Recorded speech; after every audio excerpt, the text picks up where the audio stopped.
The day we signed the divorce papers, Caleb Sterling tossed a card at me. Take the money. We're even now. He thought he was finally rid of me. The Jinx who'd cursed his life, so he could go marry his destined soulmate. What he didn't know was the second half of the mystic's prophecy, the part he never got to finish. If you leave her, you won't live a year. Now 3 months have passed. He's racked with pain, coughing up blood, kneeling outside the new herbalist clinic I opened, begging me to save his life. And I just calmly grind my herbs, not even looking up. Mr. Sterling, we're even. Whether you live or die, what's that got to do with me? The rain was coming down hard. It hammered against the floor-to-ceiling windows, sounding like it wanted to smash right through this ridiculously expensive villa. I, Clara Thorne, sat on the Italian leather sofa in the living room, holding a cup of herbal tea that had long gone cold. My fingertips were numb, but my heart felt like it was slowly roasting over a low flame. The European-style clock on the wall chimed 10 o'clock.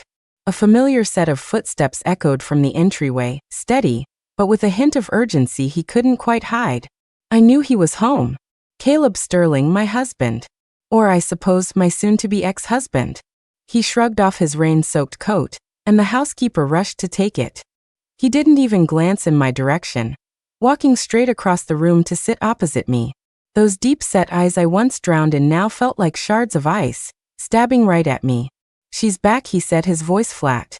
But the words were like a dull knife sawing at my already numb nerves. My fingers, wrapped around the teacup, tightened almost imperceptibly.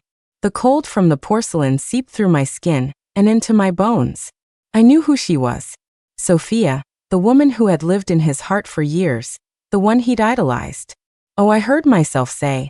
The sound was a single, dull note. I couldn't even be bothered to feign a question. This 5-year marriage had worn away every last spark I had. A document slid across the coffee table toward me. The bright white of the paper hurt my eyes. The bold, black letters at the top felt like a searing brand. Divorce papers. Sign it, Caleb ordered, his tone like he was telling his assistant to file some trivial document. Sophia has the crimson birthmark on her wrist now. My head snapped up, and my gaze crashed into his cold one. The crimson birthmark. That damn crimson birthmark again. 5 years ago, that old mystic who could supposedly see the future pointed a bloody finger at me in the Sterling family estate, right in front of Caleb and his grandfather. He'd coughed up blood, barely getting the words out. This woman is your. What came next? No one knows. The old man couldn't catch his breath and died on the spot. But because of that half-finished prophecy, because I happened to be there, and because I happened to have a small red mark on my wrist which later turned out to be just an allergic reaction, Caleb, a man who firmly believed you can't fight fate, married me. He married me, a substitute who, in his eyes, just barely fit the signs. For 5 years, I've held the empty title of Mrs. Sterling, guarding this house that was as cold as a tomb. He gave me a life of luxury but was too stingy to offer even a single tender glance. Everyone on the outside said I, Clara Thorne, had won the lottery, that I'd married up. Only I knew that for the last 5 years, I'd been living like a decorative good luck charm for the house, and not a very welcome one at that. Now the real one was back. The legendary crimson birthmark, the one that proved the identity of his destined soulmate, had appeared on Sophia's wrist. So it was time for me, the counterfeit, to know my place and get out. Something squeezed my heart, hard. The pain was so sharp I almost doubled over. But I knew I couldn't, not at this final moment. The only thing I had left was this pathetic scrap of self-respect. Caleb, I heard my voice waver, but I fought to keep it steady. What was I to you for these 5 years? His eyes held not a shred of guilt, only a kind of cruel frankness. Clara, you and I both know the truth. These 5 years were nothing more than a transaction. You enjoyed 5 years of wealth and status as Mrs. Sterling, and now the person who truly deserves this position is back. He paused, his tone dripping with condescending charity. Don't worry, you'll get a generous settlement. It'll be enough to keep you comfortable for the rest of your life. Transaction, settlement, comfortable for the rest of your life. The words pierced my ears like icicles. 5 years of my life, 5 years of treading carefully, 5 years of nursing a tiny, humble flicker of hope. In his eyes, it was all just a transaction with a clear price tag. I looked at him, at the face I had loved for 5 years, and that had brought me 5 years of pain. Perfectly chiseled, impossibly handsome, and as cold as a statue. I suddenly found it all laughable. I was laughing at myself, and at him. "Caleb," I said softly, my voice laced with a weariness that was foreign even to me. "Do you really believe what that psychic said? Do you really believe in some crimson birthmark?" "You can't fight fate," he answered, his tone absolute, as if stating a universal truth. "The Master's prophecies have never been wrong. I was blind before and let you take Sophia's place for 5 years.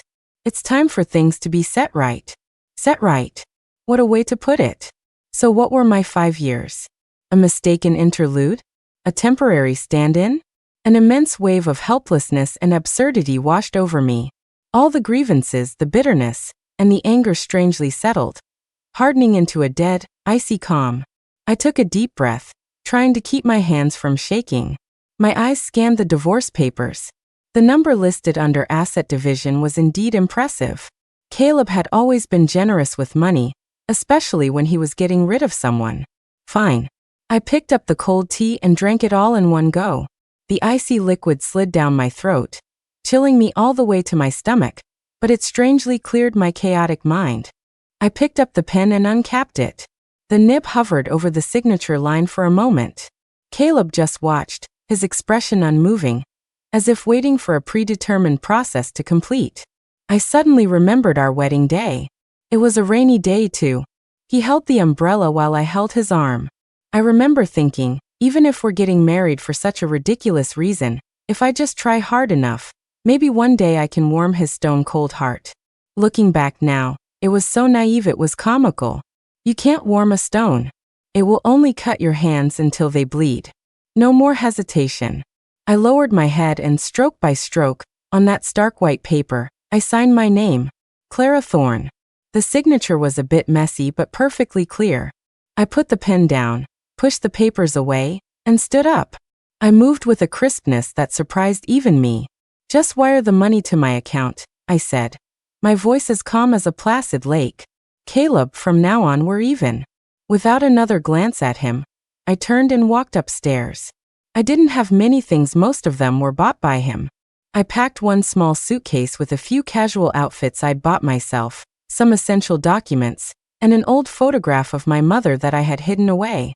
As I passed through the living room, Caleb was still sitting there, his back to me, staring out at the rain. The light traced the hard, cold outline of his profile. He probably thought I would cry, scream, or have a hysterical fit, begging him to stay. Too bad. I was done with all that. When the heart dies, the tears dry up. I walked to the front door, pulling my suitcase. The housekeeper stood nearby, a complicated look in her eyes. I opened the door, and the wind and rain immediately rushed in, carrying the damp, earthy smell of the storm. "Ma'am," the housekeeper started, as if she wanted to say something. I gave her a faint smile, shook my head, and then, without a second thought, stepped out into the cold, driving rain. Behind me was the brightly lit cage that had never offered me a single shred of warmth. Ahead of me was an endless storm and an unknown future. The rain instantly soaked my hair and clothes, chilling me to the bone. But I felt like the massive weight that had been crushing my chest for 5 years had suddenly cracked open under the downpour.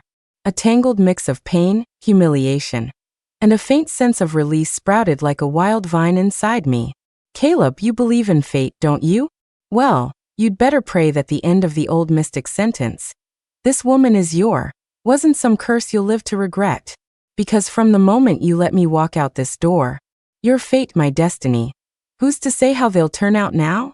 The wheels of my suitcase made a monotonous noise on the wet pavement, quickly swallowed by the roar of the rain. I lifted my head, letting the rain wash over my face. This rain is really coming down. Hard enough, maybe, to wash away the last 5 years. And hard enough, perhaps, to signal that some people's good days are about to come to an end. As for me, Clara Thorne, whether I live or die, thrive or fail, from now on, that's my business and mine alone. Fine.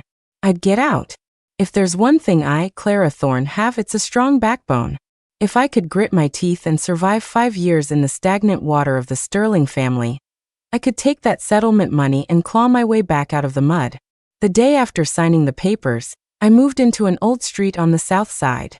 The apartment I rented was small and smelled of damp wood, but the windows faced south, letting sunlight pour in, unobstructed and dazzlingly bright. This place was a world away from the cold palace the Sterlings had built with money and indifference. I used a tiny fraction of Caleb's settlement to buy out a failing traditional Chinese medicine shop at the end of the alley. I didn't even change the sign. It was still the old, paint chip the herbalist, a bit common, but it had an authentic down-to-earth feel. At first, the neighbors all gave me curious looks. What was a young, striking woman like me doing messing around with this half-dead apothecary? I didn't bother explaining. I just spent my days in a faded cotton dress, sitting behind the counter, either reading the ancient, thread-bound books I'd nearly worn out or slowly wiping down the dusty drawers of the medicine cabinets. Life suddenly slowed down, so much so that I could almost hear the sound of sunlight crawling across the dust motes. Occasionally, bits of news would drift my way like autumn leaves, landing unexpectedly in my little world. For example, Sterling Corp's big overseas green energy project, the one that was supposed to be a sure thing, had fallen through. Apparently, their partner had suddenly backed out, and the massive initial investment went right down the drain. And then there was the news that Caleb had fainted without warning at a major signing ceremony, and was rushed to the hospital. They ran every test imaginable, but the results all came back normal. Yet he was too weak to get out of bed, spending his days in a listless haze. The news came from an old housekeeper from the Sterling estate who had always been kind to me. She called me in secret. Her voice was full of concern. "His illness is so strange, sir. The hospital can't find anything wrong, but you can just see him wasting away, ma'am. Do you think this could be?" She didn't dare finish the sentence. But I understood. The prophecy, it was starting to come true. I stood in front of the medicine cabinets, holding the phone long after she'd hung up. My fingers traced the brass handles, each labeled with the name of an herb. Angelica, astragalus, buplurum. The metal was cool to the touch. I couldn't quite describe the feeling in my heart. It was a little tight, a little sour, like I'd swallowed an unripe plum. It wasn't pity. That ridiculous scrap of affection I'd had for him was completely exhausted the moment he threw those divorce papers in my face. It was just the dazed feeling of seeing the inevitable finally happen. "Look, Caleb. The fate you hold so sacred has arrived. It's just that the blade seems to be swinging in a direction you didn't quite expect." I didn't try to find out more about his condition. From the moment I signed my name, his life and death had nothing to do with Clara Thorne. I kept to my little shop, occasionally treating the old neighbors for headaches and colds, prescribing cheap and effective remedies. Life was simple, but it had a grounded sense of peace. Until one afternoon, a black Maybach, completely out of place in this dilapidated old alley, screeched to a halt in front of the herbalist like a predator cornering a flock of sheep. The door opened and Caleb's executive assistant, a man named Davis, got out first. He was always in a perfectly tailored suit, his expression impeccably managed. But right now, that usual calm had cracked, replaced by visible anxiety. He strode in, his eyes quickly scanning the small but tidy shop before landing on me. His expression was one of undisguised shock and a hint of disbelieving scrutiny. Miss Thorne, he corrected himself, though his tone still carried the ingrained habit of looking down on me. "Mr. Sterling is gravely ill. We need your help." I was weighing herbs on a small scale and didn't even look up. "You're in the wrong place, Davis. The hospital is 2 blocks down on your left." Davis's face stiffened. He clearly hadn't expected this reaction. He forced himself to be patient. "Miss Thorne, Mr. Sterling's condition is critical. We've had specialists from all over the world look at him, but no one can find the cause. Someone recommended this Mr. Thorne, and they said only he can cure him. We traced Mr. Thorne's address here." He deliberately emphasized Mr. Thorne. Only then did I slowly put down the scale, dust the herb powder from my hands, and look up at him. Sunlight slanted in from the doorway, casting a small, bright patch on his polished leather shoes. "Oh, Mr. Thorne," I said, a humorless smile touching my lips. "That would be me." The expression on Davis's face was suddenly a spectacular mess, like an overturned paint palette. Shock, doubt, and absurdity all morphed into the frantic impatience of someone desperate for a solution. Miss Thorne, this is no time for jokes. Mr. Sterling is. Do I look like I'm joking? I cut him off, walking to the counter and picking up a yellowed medical text, flipping through it slowly. I am the Mr. Thorne you're looking for. But I'm not making house calls these days.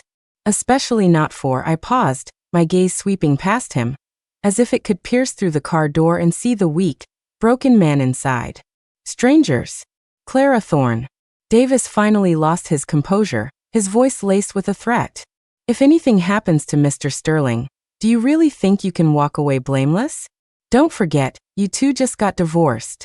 So, I slammed the book shut with a soft thump and looked at him, my eyes turning cold. Does the law state that an ex-wife is responsible for her ex-husband's life and death? Or is it just a habit in the Sterling family to expect divorced women to come running whenever they're called? I took 2 steps forward until I was standing right in front of him. I was shorter than him, but somehow my presence seemed to overpower him. Davis, if you're asking for a favor, you should act like it, I said, enunciating each word clearly. Go back and tell Caleb Sterling that if he wants to live, he can come here himself. As for whether I'll treat him, and how, that depends on my mood. Davis was so choked by my words that his face turned purple. His chest heaved as if he'd never been so humiliated. He glared at me for a long moment, then finally clenched his jaw, turned on his heel, and strode back to the Maybach, yanking the door open and diving inside. The car didn't leave right away. It just sat there, growling like a cornered animal that refused to admit defeat. I sat back down behind the counter and picked up the medical book, but I couldn't read a single word. The sun outside was still bright, warming my hands.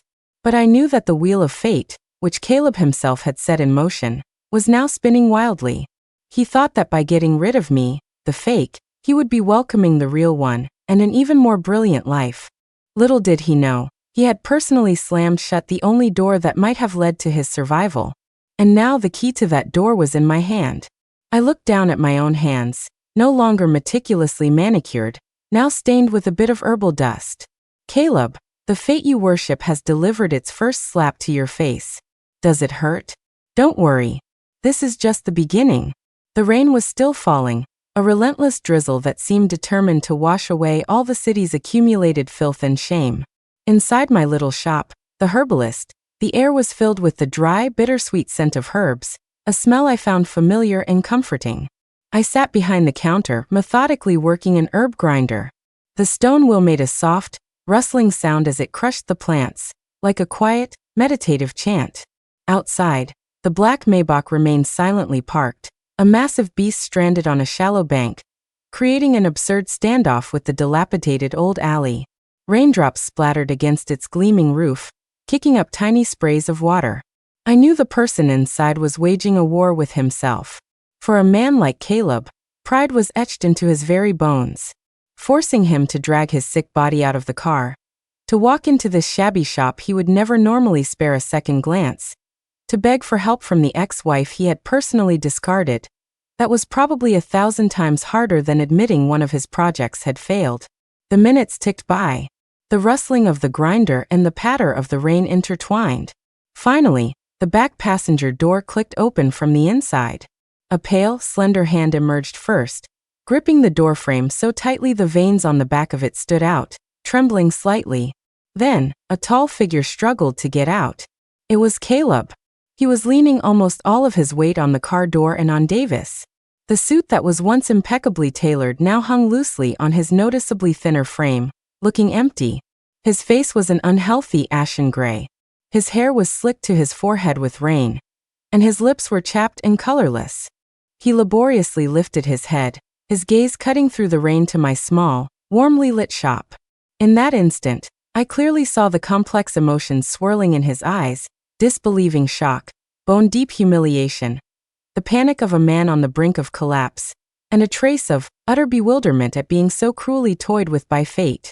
He probably never dreamed that the miracle-working Mr. Thorne his assistant had told him about was actually his ex-wife, Clara Thorne, the woman who had done little more than arrange flowers and make soup, the woman he'd treated as a decorative piece for his home. Davis, holding a massive black umbrella, practically carried him as they stumbled across the threshold. A gust of damp, cold air mixed with the lingering scent of expensive cologne invaded the warm, herb-scented space.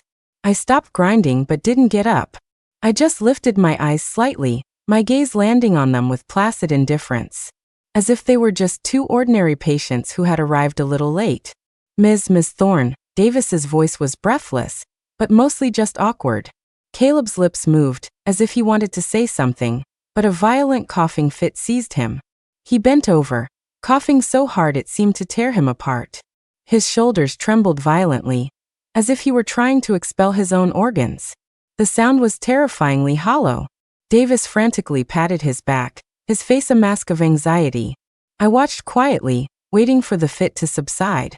Soon, the shop was filled with nothing but his ragged, painful gasps for air. "Sit," I finally said. My voice was low and flat, without a hint of emotion, as I pointed to the old wooden chair across from my desk. Davis quickly helped him over. Caleb's body was still trembling slightly. He tried to straighten his spine, to maintain his last shred of dignity, but it was clear the illness had drained most of his strength. He looked at me, his eyes filled with suspicion and scrutiny, but mostly with the desperate struggle of a cornered animal. You're Mr. Thorne?" His voice was painfully hoarse, each word sounding like it was scraped across sandpaper. "The one and only," I said, picking up a clean, soft cloth and slowly wiping the herb dust from my hands. "Mr. Sterling, I can see you. But my assistant should have told you my terms, right?" His Adam's apple bobbed. He didn't speak, just stared at me, as if trying to find any sign of deception on my face. "First, my consultation fee is $20,000 per visit," I said, my tone as casual as if I were quoting the price of groceries. "Cash or instant transfer.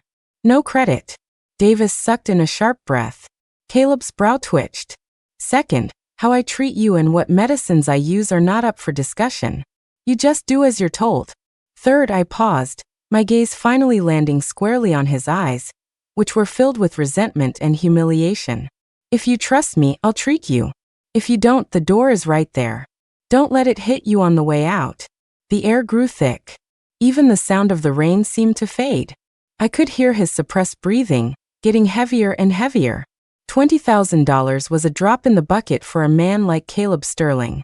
But I knew that this fee was like a resounding slap in the face, hitting him right where his identity as ex-husband and benefactor resided. He wasn't here for charity, he was here to beg for his life, and I was the one setting the price. He was silent for a full 30 seconds. In that half a minute, he probably weighed every ounce of pride he had accumulated in his 30 years against his primal instinct to survive. Finally, he closed his eyes. When he opened them again, they were filled with nothing but a suppressed, gray defeat. He gave Davis a barely perceptible nod. Davis immediately understood, took out his phone, and tapped a few times. A few seconds later, my phone chimed with a clear notification. "Ding, direct deposit received, $20,000. The sound was exceptionally crisp in the quiet shop, almost echoing with a hint of mockery. I nodded, then finally stood up and walked behind my consultation desk. I placed a pulse pillow on the desk and gestured for him to put his wrist on it. His fingers were cold, trembling slightly as they rested on the pillow. The moment our skin touched, I felt him tense almost imperceptibly. I kept my eyes downcast, feeling the pulse beneath my fingertips, chaotic, weak, like a flickering candle in the wind. It was deep, slow, and sluggish. Blockages in key meridian points felt like dead knots. His vital energy was dangerously depleted, yet a false fire was rampaging through his system with no rhyme or reason. This pulse was dire. It was, indeed, the beginning of a living death. I looked up, glanced at his tongue. It was coated in a thick yellow film. "Mr. Sterling," I said, withdrawing my hand. My tone was as flat as a weather report. "It's no surprise the hospital couldn't find anything wrong with you. This isn't a physical illness. It's a collapse of your fortune, a disintegration of your vital energy. Your internal systems are knotted, and your body's balance is in chaos. To put it bluntly, your good luck has run out. The backlash has arrived, and it's hollowing you out from the inside." As I calmly explained, his face grew even paler, and a true deep-seated fear crept into his eyes. When he heard such mystical things from the master he revered, he treated it as gospel. Now, hearing it from me, the ex-wife he'd never even bothered to look at, it became the sharpest blade piercing his reality. Can it be treated? He asked, his voice dry, laced with a humility he didn't even notice. It can, I answered curtly. But it won't be easy. It depends on your cooperation. How do I cooperate? He asked, almost desperate. I took a notepad from the desk, scribbled a string of herbs and dosages with a flourish, and tore the page off, pushing it toward him. First, get these herbs. Brew them with 3 bowls of water down to 1. Drink it 3 times a day for 7 days straight. No meat, no sex, no anger, and you must be asleep by 11 p.m. every night. My demands were strict. He picked up the prescription and his brow furrowed. These herbs. What? I raised an eyebrow. Don't trust me, Mr. Sterling? If you want to back out now, I can refund half your money. He instantly fell silent. His fingers tightened, crumpling the flimsy piece of paper. A refund? That would be admitting he was wrong. It would be extinguishing his last glimmer of hope. He couldn't. He wouldn't dare. I'll take the medicine as prescribed, he said, practically gritting his teeth. Good. I stood up, making it clear he was being dismissed. Come back for a follow-up in 7 days. And remember, if you break any of these rules, you'll face the consequences. Davis quickly helped him to his feet.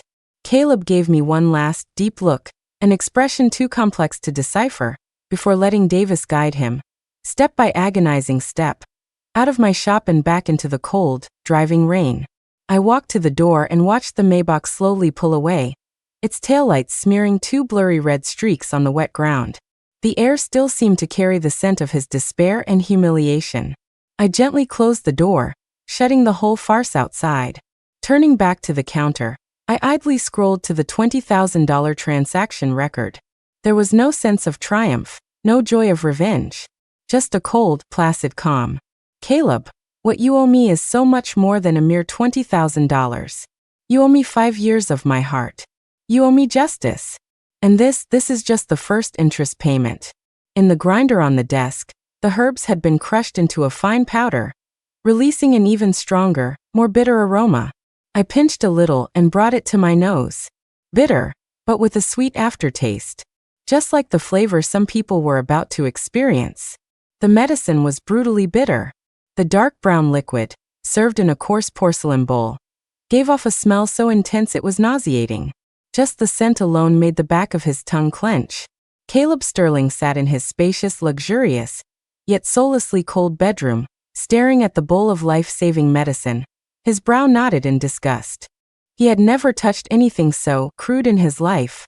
In his world, treatment meant imported wonder drugs, sterile syringes, and the hushed tones of top-tier specialists, not this dubious, witch-like brew concocted by his ex-wife.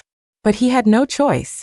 Ever since he'd returned from the herbalist and forced down the first bowl of bitter medicine as she'd instructed, the cough that had felt like it was tearing him apart had actually subsided. Though his body was still weak and he still woke up drenched in a cold sweat at night, at least the suffocating feeling that had clung to him, the feeling that he was about to draw his last breath, had eased. The medicine was working. That realization was a sharp thorn digging into his crumbling pride, even more difficult to swallow than the medicine itself. She actually knew medicine? The woman who had been by his side for 5 years. A woman who had been little more than a quiet, obedient, and barely noticeable presence, Clara? He pinched his nose, tilted his head back, and downed the cold liquid in one gulp. An indescribable bitterness instantly flooded his mouth and shot up into his sinuses, nearly making him choke. He frantically gulched down half a glass of warm water to fight back the urge to vomit. His stomach felt a little warmer, but his heart felt even emptier. He waved his hand, dismissing Davis, who stood by with the empty bowl, his face etched with concern. Now he was alone in the room. Beyond the massive windows, the city lights sparkled, once a symbol of his power, now they only illuminated his pathetic solitude. Silence washed over him like a tide. Clara's calm, almost mocking face uncontrollably surfaced in his mind again. The way she had looked at him. Gone was the timid devotion of the past.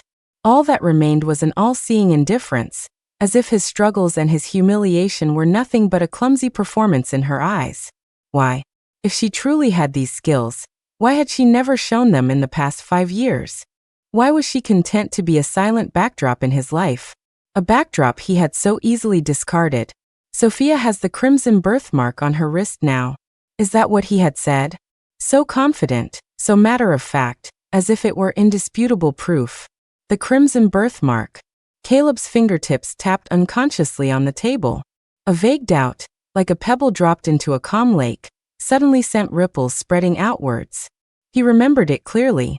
When he had found Sophia and confirmed the destined birthmark, in his elation, there had been a fleeting, almost ignored sense of something being off. The mark, wasn't the color a bit too fresh? As if it had just appeared, or had been recently applied? At the time, he was so blinded by the joy of finding his true soulmate that he had instantly dismissed the thought. But now, combined with Clara's completely transformed medical abilities and her verdict of his collapsing fortune, a more terrifying thought shot through his mind. What the old mystic had started to say before he died. This woman is your. What was the rest? He shot to his feet. A wave of dizziness forced him to brace himself against the cold glass of the window. The reflection showed his pale, frantic face. What if Clara was the one? No. Impossible. He immediately rejected the absurd idea. The master's prophecy couldn't be wrong. The mark on Sophia's wrist was right there. But the hole of doubt in his heart was tearing wider and wider. He took a deep breath, swallowing the metallic taste in his throat, and grabbed the phone from his nightstand. His fingers trembled from weakness and an inexplicable fear. He dialed Davis's number. "I want you to investigate something," he rasped, his voice carrying an urgency he didn't even recognize in himself. 5 years ago, at that monastery, besides the master who died, who else was there? "I want to know about every disciple, every apprentice who was close to him. Don't miss a single one." And he paused, his voice turning grim. "Do a thorough background check on Sophia. From 3 months before she returned to the country until now. All her movements, everyone she met. Especially find out if she had any contact with mystics, psychics, or tattoo artists." Davis was clearly stunned on the other end of the line. After a moment he answered hesitantly, "Yes, Mr. Sterling." After hanging up, Caleb collapsed back onto the sofa, his chest heaving. He didn't know why he was doing this. Maybe he just wanted to prove his decision was right, to prove that everything with Clara was just a coincidence, a game of smoke and mirrors. But a powerful sense of unease, like a cold vine, was silently wrapping itself around his heart, squeezing tighter and tighter. He suddenly remembered the day of the divorce. The look Clara gave him after she signed the papers. It was calm. You could even call it pitying. At the time, he thought it was just his imagination, the false bravado of a loser. Looking back now, her eyes had clearly held a glint of someone who already knew how it would all end. A glint of mockery. "Caleb, from now on we're even." That's what she had said. Even? How could they possibly be even? If this was all a mistake from the very beginning, if he had personally pushed away, then what were the last 5 years? What was his current suffering and humiliation? Was it all just one big, pathetic joke? Outside, the high beams of a passing car swept across the room. The blinding white light momentarily illuminated his bloodless face, and the cracks of fear and regret that were rapidly spreading across it. Once those cracks appeared, they could never be fixed. What he didn't know was that while he was desperately searching for the truth, across town, Sophia was admiring herself in an ornate, diamond-encrusted mirror. She gently touched the red dot on her wrist, her eyes filled with the triumphant glow of victory and a subtle, well-hidden anxiety. She had just received a call from someone she hadn't spoken to in a long time. The person's voice was greedy and vulgar, a reminder that it was time to pay up for her silence again. She impatiently brushed them off, hung up, and reapplied a layer of bright red lipstick. Caleb was already hers. No one was going to ruin what she had worked so hard to achieve. Especially not that woman who had already been swept out the door, Clara Thorne. The night was still young. The fragments of the truth were quietly assembling in the shadows, waiting for the right moment to form the sharpest of blades and slice through every carefully woven illusion. By the 5th day of taking the medicine, Caleb could walk on his own. Though his complexion was still far from healthy, the bone-deep weakness and feeling of impending death were definitely receding. The medicine Clara prescribed was like a dull blade, slow, but effective, pulling him back from the brink. This realization made the doubt in his heart grow into a towering tree, its gnarled branches stabbing at his last vestiges of denial. Davis's investigation had also borne fruit. The results were shocking. 5 years ago, the old mystic did indeed have a good-for-nothing distant grandnephew, lazy, greedy, and lecherous. And a month before Sophia returned to the country, a sum of money had mysteriously appeared in this man's bank account. It was a transfer from overseas, not huge, but enough to make him see green. After tracing it through several shell companies, the source of the funds was a close friend of Sophia's. And coincidentally, this grandnephew had dabbled in tattooing in his youth. All the pieces, at that moment, were strung together by a single thread called conspiracy. Crash! The glass in Caleb's hand fell onto the carpet with a dull thud, soaking a small patch of expensive wool. He didn't even notice. He just stared at the tablet Davis had handed him, his eyes glued to the dense screen of financial records and investigation notes. His fingers were ice cold, but all the blood rushed to his head, making his ears ring. It wasn't a mistake. It was a colossal, absurd, and ridiculous mistake, one that made him look like a complete and utter fool.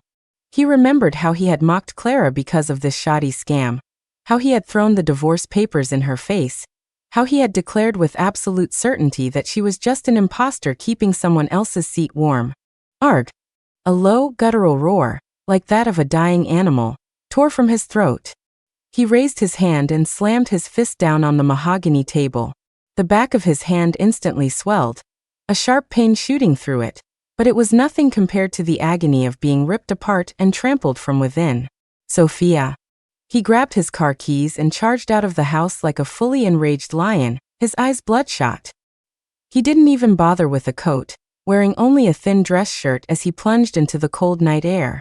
The roar of the engine shattered the tranquility of the neighborhood. He tore through the streets, only one thought in his mind: find Sophia and get the truth. He didn't even know if he was seeking confirmation, or just needed to vent the rage and shame that threatened to burn him alive. The car screeched to a halt in front of Sophia's apartment building. He stormed upstairs and pounded on her door. When the door opened, Sophia, dressed in a silk robe with a facial mask still on, beamed at the sight of him. Her smile quickly vanished, replaced by terror at his savage expression. "Caleb? What are you?"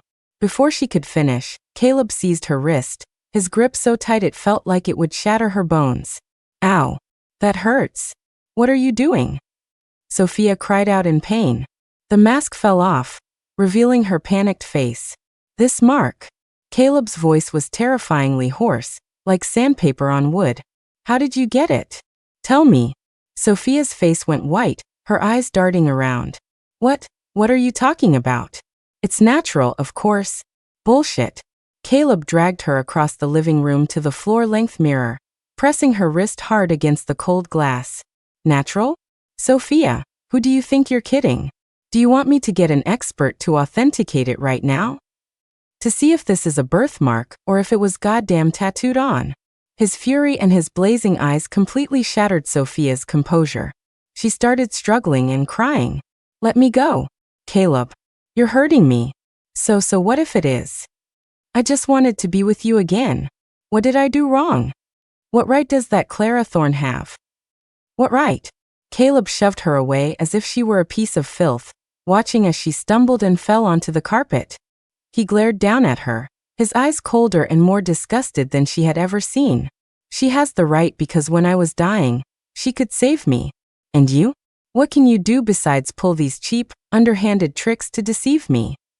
Sprawled on the floor, her hair a mess and her makeup ruined, Sophia heard his words and snapped her head up. Her face, first shocked, twisted into an expression of extreme resentment. "She saved you? Ha ha ha, Caleb. Do you still think she's some kind of saint? Do you have any idea why she married you? She was just trying to." Her words stopped abruptly as she realized what she'd said, clapping a hand over her mouth. But it was too late. Caleb's pupils constricted. He lunged forward and grabbed her again. "Tell me, why did she marry me?" "I don't know." I don't know anything. Sophia was in a full-blown panic, shaking her head and avoiding his gaze. Just then, the apartment door was pushed open gently from the outside.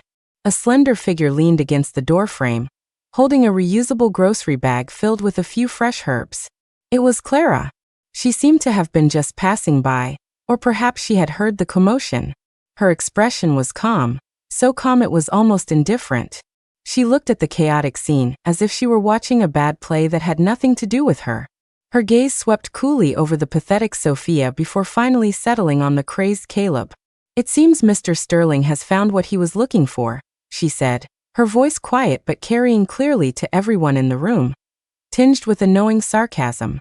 Caleb whipped his head around to look at her, his bloodshot eyes a maelstrom of conflicting emotions, guilt, shame, anger, and a faint flicker of pleading. But Clara seemed not to see it. Her eyes fell on Sophia, who was trying to crawl away unnoticed, and a faint, cold smile touched her lips. "Ms. Miller," she said slowly, taking her phone out of her bag and tapping the screen. "The part you didn't finish, were you about to say that I married Caleb because his grandfather owed my master his life, and my school sent me to repay that debt and settle the karma? Is that right?" A clear audio recording played from the phone. It was the argument between Sophia and Caleb, including her unfinished accusation. Sophia froze completely, her face ashen. Caleb looked as if he'd been struck by lightning. He stared at Clara, then back at Sophia and staggered. Repaying a debt? Karma? So even their 5-year marriage wasn't what he thought. It wasn't her trying to get something from him? Clara put her phone away, her tone as casual as if she were discussing the weather. "You seem to know all the details, Ms. Miller. That must be because when you paid off that mystic's apprentice, you also dug up all the Sterling family's old secrets, right? Thinking you might be able to use them as leverage later?" The truth, like an ice-coated dagger, was driven home by Clara in the calmest way possible. Every carefully woven lie, every false mask, was torn to shreds, laid bare under the light, ugly and nauseating. Caleb stood there, looking from the limp form of Sophia on the floor to the cool, detached Clara in the doorway, who looked as if she might ascend into the heavens at any moment. He suddenly felt the world spin. The belief that had sustained him for 5 years, the fate he thought was his, and all the choices and pain he had caused because of it, it was all a scam. A ridiculous scam built on greed and lies. And he was the biggest fool of all. The one who had been played the hardest and hurt others the most. Thump! With a muffled sound, Caleb Sterling fell to his knees. Not from weakness, but from total and utter collapse. Caleb knelt there. It wasn't weakness. It was a complete shattering, a collapse that started in his very bones. The knees of his expensive trousers were stained with who knows what from Sophia's carpet, but he didn't notice. He stared up at Clara, who stood silhouetted against the light in the doorway. His eyes were so red they looked like they might start bleeding, and his lips trembled, but he couldn't force out a single word. Apologize? Repent? In the face of such a raw, absurd truth, any words would be pathetically pale, tragically weightless. Sophia lay in a heap nearby, a puddle of tears and smeared makeup, all her usual elegance gone. Clara's gaze swept over the wreckage with the same detached calm, as if watching the end of a play that had nothing to do with her. There was no victorious glee on her face, no flicker of pity, only a complete, untethered indifference. She didn't look at Caleb again, nor did she acknowledge Sophia. She just picked up her bag, turned, and walked toward the elevator. Her figure was thin, but her back was ramrod straight, like a stalk of bamboo that had rerooted itself after a storm. "Clara!" Caleb's voice was a raw, broken cry, as if he'd finally woken from a nightmare. He scrambled to get up, trying to chase after her, but his weakness and the immense shock made him stumble and fall back to one knee. He reached out toward the closing elevator doors, his fingers spasming, but he caught nothing but a handful of dusty air from the hallway. The elevator doors slid shut, cutting her off from his sight, cutting him off from all the unspoken words and desperate hopes. 3 months later, the old sign for the herbalist on the south side street was still there, but the line of people waiting outside was noticeably longer. There were old neighbors and strangers who had come after hearing of her reputation. Clara still wore her simple cotton dresses, sitting behind her desk, calmly checking pulses and writing prescriptions. Sunlight streamed through the clean windows, casting a warm, golden glow on her focused profile. She had gained a little weight since the divorce, and her cheeks had a healthy blush. The quiet confidence that radiated from within gave her a kind of indescribable brilliance. Dr. Thorne, thank you so much. My mother took 3 doses of your medicine, and she's finally sleeping through the night. A middle-aged man said gratefully as he went to fill his prescription. Clara just gave a slight nod and called the next number. Life was as calm as a deep pool of water. The storms of the outside world seemed unable to touch this small, quiet space. Occasionally, she would hear snippets of news. Sterling Corp had undergone a major corporate shakeup. Several executives who had been with Caleb for years were moved from their core positions, supposedly after some shady accounting was discovered. Sophia's family business had run into serious trouble, its funding cut off, with rumors that Sterling Corp had a hand in it. She herself seemed to have vanished from their social circle entirely. Some said she'd gone abroad, others whispered she'd had a breakdown and was in hiding. And Caleb's illness, they said, was mostly better, but he had become unusually silent and gloomy. He spent most of his time at the office, a veritable workaholic. A few times, a neighbor would tell her conspiratorially that they had seen a fancy black car parked at the end of the alley for hours at a time. But no one ever got out. Clara would listen, offer a quiet hum, and continue grinding her herbs, as if hearing a story about someone else's life. We're even now, she had said, and she meant it. One evening after closing up, she locked the shop door and was about to head back to her small apartment when she saw a familiar, yet distant, figure standing under the old locust tree at the end of the alley. It was Caleb. He was wearing a simple dark coat. He was thinner, but he still carried the air of a man used to being in charge, though it was now shrouded in a deep exhaustion and loneliness. He just stood there, quietly watching her shop, his eyes a tangled mess of regret, pain, and a humble plea, mixed with a fear that kept him from getting closer. When he saw Clara emerge, he flinched almost imperceptibly. His throat moved as he seemed to summon all his courage to slowly walk toward her. They stood a few feet apart. The late autumn wind blew through the alley, carrying a chill. Are you, he began, his voice still a bit hoarse, doing okay? Clara looked at him, her gaze perfectly calm. I'm doing very well. You don't need to worry, Mr. Sterling. The formal address was like a fine needle, pricking him gently. A flash of pain crossed his face. I transferred more money to your account. The rest of the settlement from the divorce. And for the treatments, he said, his words jumbled. I know you don't need it, but I owe you. You don't owe me anything, Clara cut him off, her tone still flat. The transaction is complete. The karma is settled. Mr. Sterling, we've been even for a long time. Even? Caleb repeated the word, and the last flicker of light in his eyes died out. He looked at her as if trying to burn her image into his memory. Clara, I know it's too late to say anything now, but I truly am sorry. The long overdue apology hung in the air, light and meaningless, failing to cause a single ripple. Clara turned slightly, preparing to leave. The prophecy, Caleb suddenly asked, a desperate last-ditch effort in his voice. What was the rest of it? The part the master never finished. If I left you, would I have really died? This was the last thorn in his heart, the source of all his fear. Clara paused but didn't turn back. As night fell, the street lamp at the end of the alley flickered on, casting a soft halo around her. She was silent for a few seconds, then spoke in a voice that was almost merciful, yet utterly cold. Caleb, the master's prophecy was that my fate carries a solitary star. To you, I was a calamity, not a blessing. Marrying me allowed you to borrow the residual grace of my school, granting you 5 years of superficial success, but in reality, you were constantly overdrawing your own foundational luck. It was like drinking poison to quench a thirst. And leaving me. She finally turned her head slightly. The dim, yellow light cast shadows on her face, making her expression hard to read, but her eyes were startlingly clear, and just as startlingly cold. Was not a swift death. It was the inevitable result of a destroyed foundation. Your fortune would collapse, you'd be plagued by illness, and for the rest of your long life, you would suffer a living death. She paused as if delivering a final verdict. So you won't die. You'll live, and you will get to savor the bitter fruit that you planted with your own 2 hands. Without another word, She turned and walked into the warm lights of the alley's deeper end. Her back was resolute, without a trace of longing. Caleb froze, as if his soul had been ripped from his body. A living death. So that was the full prophecy. It wasn't that leaving his destined soulmate would kill him. It was that after leaving his true calamity, he would face a slow, irreversible ruin. All his beliefs, all his choices, had been wrong from the very beginning. And wrong in a way from which there was no recovery. The cold wind swirled the fallen leaves at his feet.